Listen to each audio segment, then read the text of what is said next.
The statements we're about to show you are from the Holy Qur'an, and is said to be the official, unchanged, pure word of God, revealed over 1400 years ago. Claiming to be the word of God is a heavy statement, and without proof, or if a single contradiction is found within the book, the apparent word of God will be proven false. So without further ado, let's put the book to the test. In the 23rd chapter, titled The Believers, from the 12th to the 14th verses, God is said to give a detailed description of how the human being is formed. It begins by saying, "We then placed him as a sperm drop in a place of settlement, firmly fixed. Then we made the drop into a alaqa." We will translate this word very soon. "And then we changed the alaqa into a lump. Then we made out of that lump into bones. And then we clothed the bones with flesh. Then we caused him to grow and come into being and attain the definitive human form."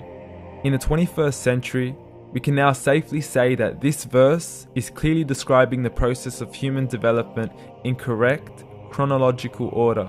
However, what we should be paying attention to in particular is the second stage, referring to the development of the embryo.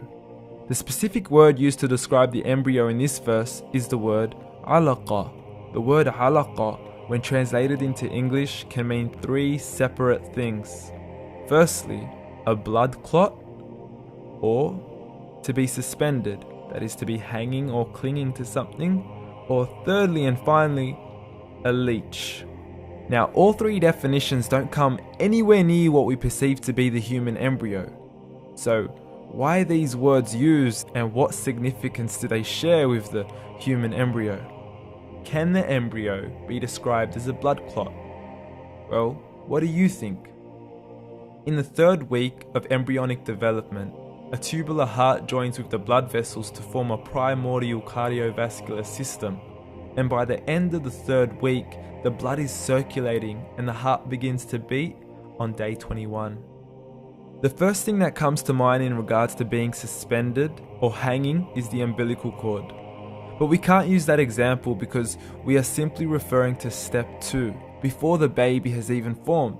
But we now know today that the umbilical cord is formed from the connecting stalk. And the connecting stalk is formed as soon as the embryo is formed.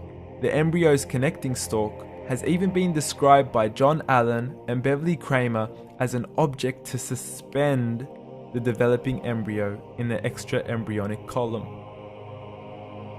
So an embryo is suspended and does have a strong resemblance with a blood clot.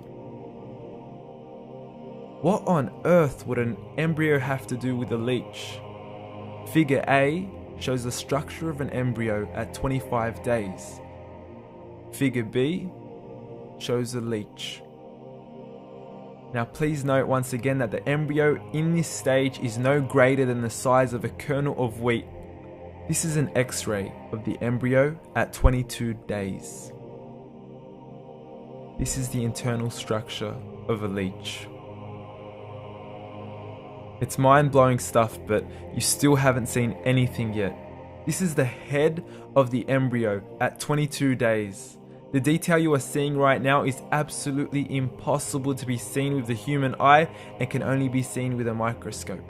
This is the back end of a leech.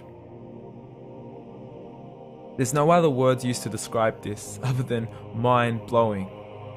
The pictures we have shown you are impossible to be seen with the human eye or even to be predicted by the human mind.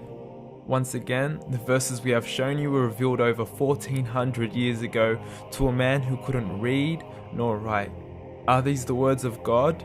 Descriptions of the human embryo in the Qur'an cannot be based on scientific knowledge in the 7th century.